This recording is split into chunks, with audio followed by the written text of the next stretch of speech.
Hello, bachcho. Let's read this question. So this question says, electrons accelerated to an energy of 50 giga electron volt have a de Broglie wavelength lambda is small enough for them to probe the structure within a target nucleus by scattering from the structure. Okay. Assume that the energy is so large, energy आपकी बहुत large है, such that the extreme relativistic relation P is equal to E by C between momentum and energy applies. Okay.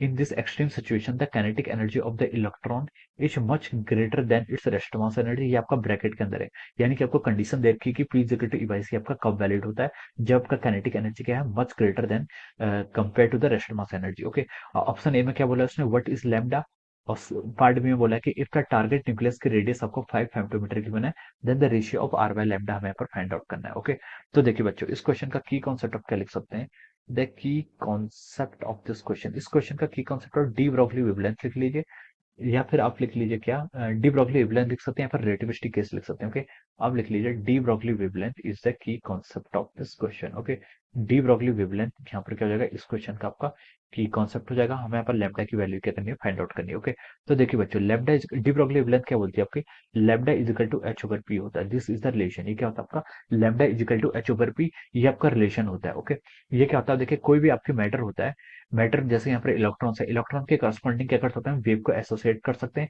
जिसकी wavelength कितनी होगी आपकी, lambda is equal to H over P के equal होगी। Okay, अब देखिए बच्चों, ये आपका डी ब्रोगली वेवलेंथ हो गया। क्वेश्चन ने बोला कि इलेक्ट्रॉन को हमने एक्सेलरेट किया है पोटेंशियल से 50 giga electron volt. Okay, giga electron volt में गिवन है, तो हम बोल सकते हैं कि दिस इज एन एनर्जी। ये जो पोटेंशियल लिखा है उसके करस्पॉन्डिंग हमें एनर्जी कितने गिवन है, 50 गीगा इलेक्ट्रॉन वोल्ट। और हमको पता है कि 1 गीगा कितना होता है आपका, 10 टू द पावर 9 के इक्वल हो जाता है, और ये आपका इतना इलेक्ट्रॉन वोल्ट आपकी एनर्जी यहाँ पर आपने इलेक्ट्रॉन को प्रोवाइड किया। ओके, इसकी डी ब्रोगली वेवलेंथ लैम्डा बहुत स्मॉल होगी, एनर्जी ज्यादा है तो वेवलेंथ तो स्मॉल होनी चाहिए। Okay, therefore to prove the structure, okay, scattering हमें यहाँ पर प्रूव करना मतलब मेजर करना। ओके, देखिए स्कैटरिंग के जो एक्सपेरिमेंट होते हैं, यहाँ पर हम क्या करते हैं, जो वेवलेंथ होती है वो of the order of the उसके डायमीटर के ऑर्डर के होने चाहिए, जिस जिस टारगेट को हमें स्टडी करना है। Okay, assume that the energy is so large so that the relativistic relation P is equal to E by C आपका वैलिड है। ओके, और जो आपको ब्रैकेट में दिया गया इसका मतलब यह है, देखिए जो आपका एनर्जी होता है, एनर्जी मास रिलेशन आपका इस तरीके से होता है, ई सी की power 4 plus P square C square. Okay, this formula is valid for the relativistic cases. Okay, relativistic cases में क्या हो जाता है, देखिए बच्चों, जब आपका क्या होता है, देखिए E square is equal to M naught का स्क्वायर सी की power 4 plus P square C square, this is the formula for the relativistic dynamics. Okay, जो आपकी टोटल एनर्जी होती है, it is sum of the M naught का square C की M not C square क्या होता है आपका, रेस्ट मास एनर्जी।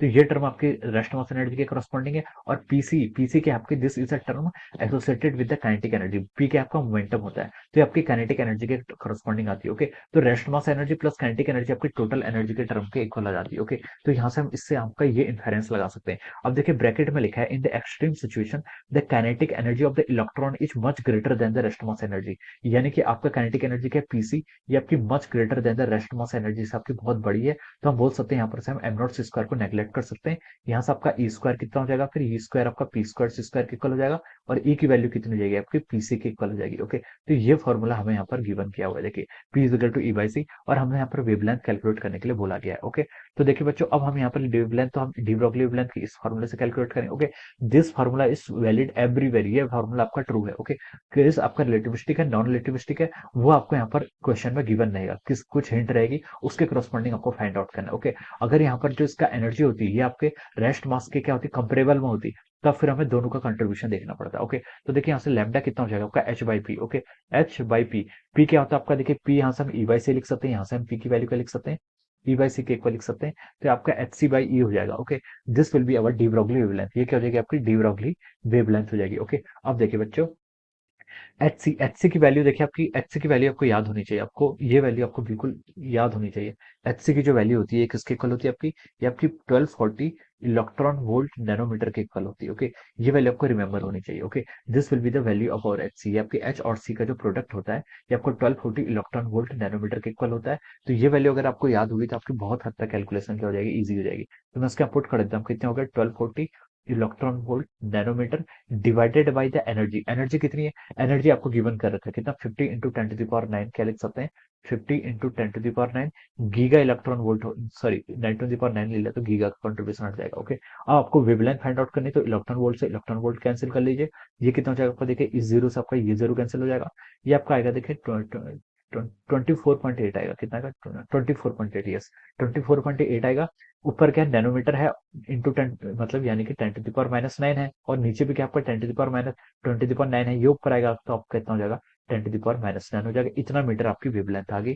इसको हम देखिए बच्चों क्या लिख सकते हैं, 24.8 इंटू 10⁻⁸ मीटर आ गया। ओके, अब हम देखिए इसको सबसे नियरेस्ट फेमटोमीटर में कन्वर्ट कर लेते हैं। एक फेमटोमीटर में कितना होता है आपका, 10⁻⁻15 मीटर्स होते हैं। कितने होते हैं, 10⁻⁻15 मीटर। ओके, ये रिलेशन आपको पता होना चाहिए। अगर हम इसको 10⁻⁻15 करूं तो ये कितना हो जाएगा, देखो 0.10, 12, 14, 8, ओके, 1, 2, 3, हाँ ये आपका करेक्ट हो जाएगा। ओके, इतना 10⁻⁻15 मीटर, जिसको हम फेमटोमीटर लिख सकते हैं। ओके, तो आपका यहाँ से this will be the de Broglie wavelength आ गई, कितनी आ गई अभी, 0.0248 femtometre. This is our de Broglie wavelength, ये आपकी डी ब्रॉगली वेवलेंथ आ गई। आपसे क्वेश्चन के देखिए एक पार्ट में तो यही पूछा था, ये फर्स्ट पार्ट में देखिए ए का आंसर आपका ये हो जाएगा। ओके, 0.0248। ओके, सेकंड पार्ट में क्या बोला कि इफ द टारगेट न्यूक्लियस की रेडियस गिवन है, तो ratio of R by lambda, R by lambda का रेशियो आप यहाँ पर इजीली फाइंड आउट कर सकते हैं। कितना होगा आपका आर बाय लैम्डा, आर आपको गिवन कर रखा है 5 फेमटोमीटर। ओके, लैम्डा आपने कैलकुलेट कर लिया कितना, 0.0248 फेमटोमीटर आ गया। ओके, अब देखिए अगर आप इन दोनों को डिवाइड कर लेंगे तो यार आपका 201 के इक्वल आ रहा है। कितना आ रहा है आपका, 201.6129, या फिर हमको 201.61 लिख सकते हैं, या फिर इसको आप 201 ही लिख लीजिए। ओके, तो ये क्या हो जाएगा आपका, ये आपका अप्रोक्सीमेट आंसर हो जाएगा, अप्रोक्सीमेट नहीं करेक्ट आंसर हो जाएगा। Okay, so if the target has a radius, आपको 5 फेमटोमीटर गिवन है, तो आपने यहाँ पर आर बाय लैम्डा का रेशियो भी यहाँ पर आपने फाइंड आउट कर लिया। ओके, तो हमसे ये आपका this will be the second part का आपका आंसर हो जाएगा। Okay, this will be the answer of the B part and this will be the answer of the A part, ये आपका ए पार्ट का आंसर हो जाएगा। ओके, क्वेश्चन में हमें यही पूछा गया था and this are the answers corresponding to this. Okay, पहले हमने लैम्डा फाइंड आउट कर लिया 0.0248 फेमटोमीटर, और फिर हमसे आर बाय लैम्डा का रेशियो पूछा था, वो कितना आ गया आपका 201 के इक्वल आ गया। Okay, so this will be the answer. Okay, so I hope you all understood this, I hope you all understood this concept. All the best and thank you.